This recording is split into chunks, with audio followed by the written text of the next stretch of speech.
Everyone, welcome my new YouTube channel. তো আজকে আর কে নারায়ণের একটা বিখ্যাত আমরা পোয়েম বলবো, ঠিক আছে, স্টোরি বলতে গেলে আর কে নারায়ণের বিখ্যাত ফেমাস একটা স্টোরি পড়বো, ঠিক আছে, যেটার নাম হচ্ছে দ্য ফাদার সেলফ, ক্লাস 10-এর ফার্স্ট লেসনের, ঠিক আছে। তো চলো আমরা ওই ব্যাপারে একটু আলোচনা করি। এখানে আমি প্রথমে ক্যারেক্টারের ব্যাপারে যদি আমি বলি, তাহলে এখানে মেন 3টে ক্যারেক্টার আছে। ফার্স্ট দ্য স্বামী, মানে মেন ক্যারেক্টার যেগুলো ফার্স্ট আছে স্বামী। সেকেন্ড আছে স্বামীস ফাদার, মানে যে খুবই স্ট্রিক্ট টাইপের একজন ব্যক্তি। আর থার্ড এখানে আছে টিচার স্যামুয়েল। 3জন হচ্ছে মেন ক্যারেক্টারের ভেতরে পড়ে। এছাড়াও আমরা দেখব হেডমাস্টার আছে, স্বামীর মা আছে। তো মেন ক্যারেক্টার কিন্তু 3টেই, স্বামীর হেডমাস্টার অ্যান্ড স্যামুয়েল, এই 3জন হচ্ছে মেন ক্যারেক্টার। তো গল্পটা শুরু হচ্ছে একটা সোমবারের সকাল থেকে। স্বামী প্রতিদিনের মতনই স্কুল যাবে, ঠিক আছে। তো যখন সে ঘুমিয়েছে এবং ভাবছে স্কুলের কথা, তখন মনে পড়ে যে মানে গত সপ্তাহের স্কুলের যে ঘটনাগুলো, যে এত তাড়াতাড়ি কী করে স্কুল আবার চলে এলো। মানে স্বাভাবিকভাবে বাচ্চাদের একটা প্রবলেম হয় যে একটা দিন, মানে রবিবার দিন ছুটি থাকে, ঠিক আছে। তো সেটা সেই যে রবিবারে যেসব খেলাগুলো হয়, ঠিক আছে, বা খেলা মজা, সেগুলো কিন্তু তারা মিস করে খুব সোমবারের সকালে। তো সেরকম সময়টার সঙ্গেও হয়েছে যে সে খুবই মিস করছে এবং সোমবারের সকালে ঘুমিয়ে ঘুমিয়ে এগুলো মানে ভাবছে। তখন তার মাথায় আসে যে সে আজকে স্কুল যাবে না, এবং তার একটা বাহানা মনে আসে যে তার মাথা যন্ত্রণা হচ্ছে। তো মাথা যন্ত্রণা হতে তার মাকে বললো যে আমার আজকে মাথা খুব যন্ত্রণা হচ্ছে, আমি আজকে স্কুলে যেতে পারবো না, ঠিক আছে। তো তার ঘুমিয়ে আছে। সেই সময় তার বাবা আসেন, মানে স্বামীর ফাদার আসেন। তো উনি দেখেন যে স্বামী ঘুমিয়ে আছে একটা বেডের ওপরে। তো ওনাকে জিজ্ঞাসা করে, ওই স্বামীকে জিজ্ঞাসা করে যে তুমি কেন স্কুলে আজকে যাবে না? তখন বলে যে আই হ্যাভ হেডেক, মানে আমার মাথা যন্ত্রণা আছে। তখন স্বামীর বাবা হচ্ছেন এখানে সবথেকে স্ট্রিক্ট পার্সন, মানে এই গল্পের সবথেকে যদি স্ট্রিক্ট পার্সন কেউ থাকে ওটা স্বামীর বাবা। তো উনি চান যে স্কুলেও যাক। তো বলছে, তাকে বকাঝকা করছে যে তুমি একটু রবিবারের দিনে যদি খেলাধুলা কম করো, ঠিক আছে, সারাদিন, তাহলে তোমার সোমবারে কিন্তু মাথা যন্ত্রণাটা হবে না। তখন বলতেই লাগলো, বকাবকি করলো। তখন স্বামী ভাবলো যে না, এই যে টেকনিকটা, আমার মাথা যন্ত্রণার টেকনিকটা আমি একটু আলাদা প্রসেসে নিই, মানে ও টেকনিকটা পাল্টিয়ে দিবে। ও বলল ঠিক আছে, আমি তো যেতাম, কিন্তু আমার অলরেডি দেরি হয়ে গেছে, ঠিক আছে। তখন সে প্রায় 9:30 বেজে গেছে।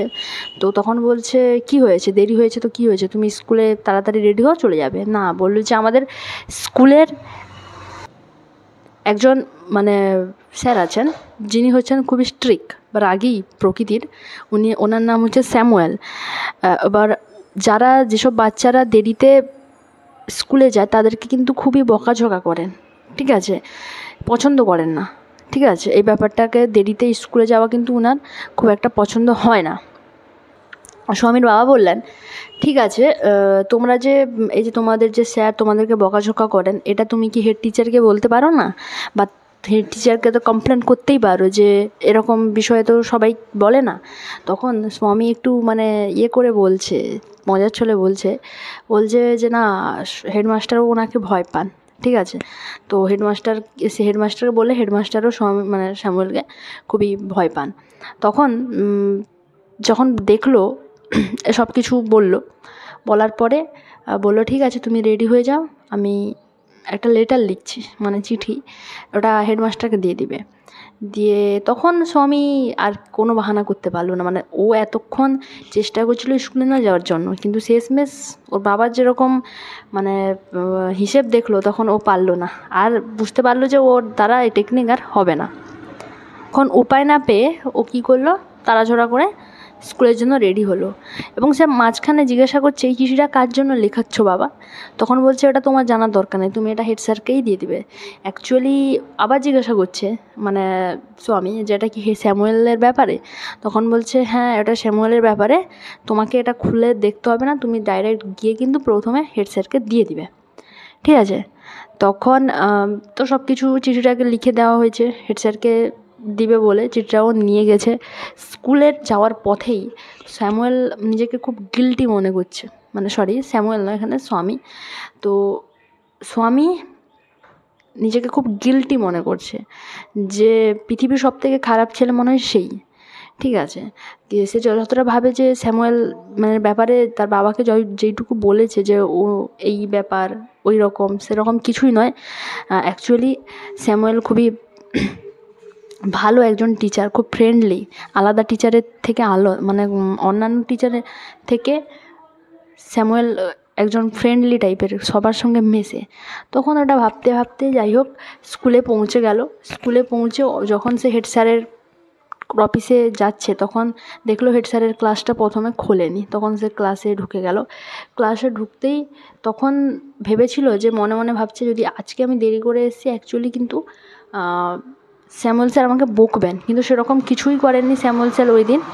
উনি নম্রতার সঙ্গে ওনাকে ডেকেছেন এবং বসিয়েছে ক্লাসরুমে। তারপরে আবার ভাবে যে ঠিক আছে আজকে তো এসছি এবং আজকে আমি হোম টাস্ক দেখাবো না, ঠিক আছে। তখন কিন্তু স্যার তো আমাকে বকবেন, আবার দিলে তো আমার চিঠিটার সাথে হুবহু মিলে যাবে। তাও কিন্তু হোম টাস্ক না করার পরেও কিন্তু তাকে কোনো রকম পানিশমেন্ট দেয়নি। তখন কিন্তু অ্যাকচুয়ালি ও নিজে থেকে স্যামুয়েলের প্রতি খুবই মানে ভালো একটা মনোভাব দেখাচ্ছে, বলছে যে এরকম একজন মাস্টারের ব্যাপারে আমি কি করে স্যারের কাছে হেঁচে ঠেলে দেবো, ঠিক আছে। টিফিনও পড়ে গেল এবং স্কুল প্রায় শেষের দিকে। তখন ওই চিঠিটার কথাই ভেবে যাচ্ছে। যখন ও দেখতে পেলো মানে স্কুল ছুটির পরে তখন হেড স্যারের কাছে গেলেন অফিসে, তখন দেখলো হেড স্যারের অফিসটা এখনও বন্ধ আছে এবং ও জানতে পারে যে গত 7 দিনের জন্য উনি মানে ছুটি নিয়েছেন, আসবেন না। তখন ওর মনটা আনন্দে ভরে গেল যে যাই হোক 7 দিনের জন্য তো আসবে না, আজকে আমাকে আর চিঠিটাও দিতে হবে না, কোনো দিন হবে না। তখন ও বাড়িতে গিয়েছে। তখন ওনার বাবা যে জিজ্ঞাসা করছেন যে কী তুমি চিঠিটা দিয়েছো? তখন বলছে স্যার এখন ছুটিতে আছেন, এখন তাই আমি দিইনি। তখন ওনার বাবা বললেন যে ঠিক আছে তাহলে এরকম আচরণ যদি আমি আগে মানে পরে কখনো স্যামুয়েলের ব্যাপারে শুনতে পাই তাহলে আমি কিন্তু আর কোনো কিছু করবো না, ঠিক আছে। তখন সব কিছুই কিন্তু এখানেই মানে শেষ হয়ে যায়। স্যামুয়েলের চিঠিটাও ছিঁড়ে ফেলে দেয় এবং তার বাবাও এই কথাটা বলে দেয় তাকে। এইখানেই কিন্তু গল্পটা শেষ, ঠিক আছে। মানে পুরো শর্ট সামারিটা আমি এখানে আলোচনা করে দিলাম তোমাদের সামনে। তো এখানে যদি তোমাদের কোনো অসুবিধা হয় আমাকে একবার জানিও, ঠিক আছে, কমেন্টে জানিও। আর ভিডিওটা কেমন হয়েছে আমাকে কমেন্টে জানাও, আর ভালো লাগলে লাইক আর সাবস্ক্রাইব করে দাও, ঠিক আছে। সবাই সুস্থ থাকো আর ভালো থেকো, নমস্কার।